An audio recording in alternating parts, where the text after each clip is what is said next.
Olá, eu sou a Lídia Mitomi, eu sou mestiça de um japonês e uma brasileira. Quando eu tinha 11 anos de idade, fui para o Japão e voltei com 19 anos.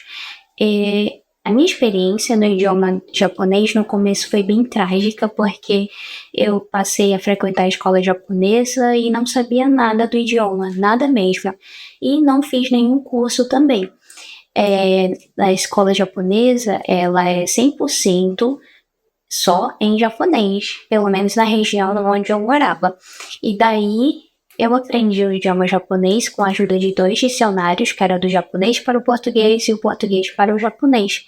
E assistindo muita TV também, que os programas em japonês vêm com uma legendazinha embaixo, daí conforme eu ia lendo, observando, ia relacionando a legenda com o que as pessoas falavam. E o tom de voz que as pessoas falavam, por exemplo, se elas estavam com raiva, aí eu relacionava ali aquela frase com talvez indignação, aí eu pensava, isso deve ser falado quando a pessoa está com raiva. Enfim, essas 2 coisas que me ajudaram. Com o tempo eu passei a desenvolver o idioma e, como você provavelmente sabe, existe uma comunidade brasileira bem grande no Japão.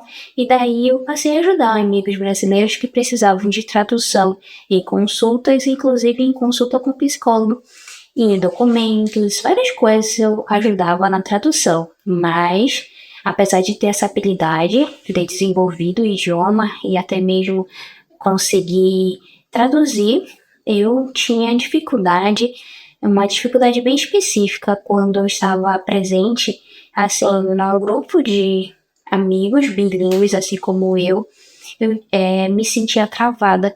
No caso, esses amigos eram diferentes de mim porque eles tinham nascido no Japão, diferente de mim, que tinha ido para lá já grande, então eu tinha um medo de falar algo que não estava correto. Por incrível que pareça, eu me sentia mais à vontade com os japoneses, porque daí eles não me julgariam, eles entenderiam, né? E muitas das vezes eles são realmente compreensíveis com quem está aprendendo o idioma. Mas enfim, eu tinha essa comparação dentro de mim, que com o tempo eu passei a entender que isso vinha de um perfeccionismo. Nunca é saudável você se comparar, e era exatamente isso que eu fazia com esses outros amigos bilíngues que falavam o idioma, e eu tinha essa trava, só que daí, com o tempo, eu passei a perder isso, a entender que você não precisa saber 100% algo para você já começar a colocar em prática. Então, quanto mais você coloca em prática, mais você vai conseguir desenvolver o idioma. E uma descoberta muito legal foi quando eu voltei pro Brasil e passei a morar numa colônia japonesa, onde era a situação inversa. Os japoneses não sabiam o idioma português e moravam no Brasil aqui. E o que eles faziam? Eles não sabiam, né, o idioma português, mas eles pegavam algumas palavrinhas aqui e ali em português, as únicas provavelmente que eles sabiam, e eles incluíam na conversa em português. O que criou esse idioma que chamamos de Koronian-go, que é o idioma da colônia japonesa aqui no Brasil.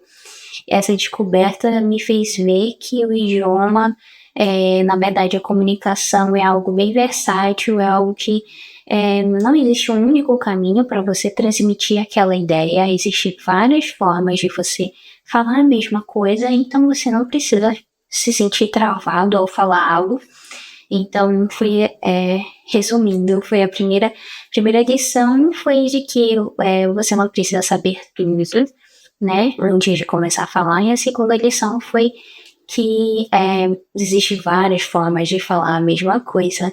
Então, essas lições que eu aprendi na minha vida, relacionadas ao idioma, é que me ajudaram a melhorar como professora do idioma japonês.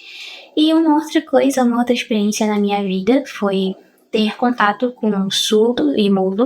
Eu tinha uma amiga, ela vinha em casa e me ensinava a língua de sinais. Ela era ouvinte, ela é ouvinte, mas ela me ensinava a língua de sinais. Mas, por incrível que pareça, eu aprendi mais com uma amiga surda.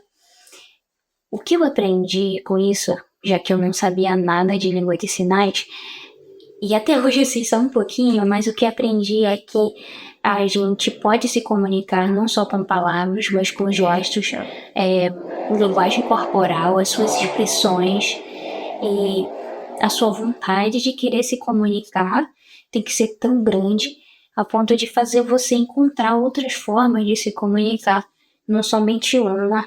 E daí, isso foi muito interessante, me fez ver que a habilidade de comunicação do ser humano é incrível mesmo. Além dessas outras experiências, também tive experiências de conhecer pessoas poliglotas, pessoas de outras nacionalidades, que me fez abrir a mente.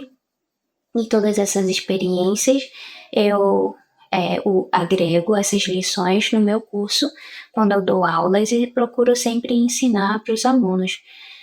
Por exemplo, o que eu aprendi com uma amiga poliglota é exatamente a importância de você organizar os seus estudos, né? Não adianta, às vezes a pessoa pega aí um conteúdo aleatório no YouTube, um pouquinho daqui, um pouquinho dali, e ela tem todo esse conhecimento, mas não é organizado.